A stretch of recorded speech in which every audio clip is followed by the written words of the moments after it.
जय महाराष्ट्र मित्रांनो, स्वागत आहे तुमच्या मराठमोळा चॅनलवरती, ज्यामध्ये आज आपण बघणार आहोत BSc नर्सिंग विषय की BSc नर्सिंग काय असतं, याच्यासाठी काय एलिजिबिलिटी पाहिजे असते किंवा स्कोप कसा आहे आणि सगळ्यात शेवटी सॅलरी पण बघणार आहोत की BSc नर्सिंग नंतर तुम्हाला किती सॅलरी मिळते. तर हा व्हिडिओ शेवटपर्यंत बघा आणि चला व्हिडिओला सुरुवात करूया.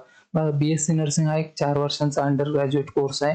त्यामध्ये तुम्हाला वेगवेगळे जे हेल्थ केअर रिलेटेड जे जॉब्स असतात त्याच्याविषयी स्किल तुम्हाला इथे दिलं जातं. त्यानंतर तुम्ही चांगल्या प्रकारे जे जॉब्स करू शकता BSc नर्सिंग नंतर. आणि याची जी एलिजिबिलिटी असते ती असते 12th सायन्स पास असणं गरजेचं असतं तुमचं, तरच तुम्ही ते याला BSc नर्सिंगसाठी जाऊ शकता. आणि याची जी फी असते ती बघा 10,000 पासून ते 2 लाखांपर्यंत पर इयर साठी तुम्हाला लागू शकते. आता बघा, हे तुमच्या कॉलेजवरती पण डिपेंड असतं, तुम्ही कोणत्या कॉलेजवरती जाताय, त्यामुळे कमी जास्ती पण होऊ शकते फी.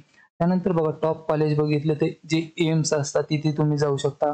क्रिस्टियन मेडिकल कॉलेज आहे, किंग जॉर्ज मेडिकल युनिव्हर्सिटी आहे, त्यानंतर लेडी हार्डिंग्स मेडिकल कॉलेज आहे, तर तुम्ही इथे पण जाऊ शकता. त्यानंतर स्कोप बघितलं तर स्कोप पण चांगला आहे. तुम्ही प्रायव्हेट किंवा जे गव्हर्नमेंट हॉस्पिटल असतात तिथे काम करू शकता किंवा क्लिनिक्स असतात, हेल्थ केअर कम्युनिटीजचे जे असतात NGO वगैरे, तिथे पण तुम्ही काम करू शकता. आणि जर सॅलरी बघितली तर सॅलरी तसं जर बघितलं तर तुमच्या स्किल आणि नॉलेजवरती डिपेंड असतं.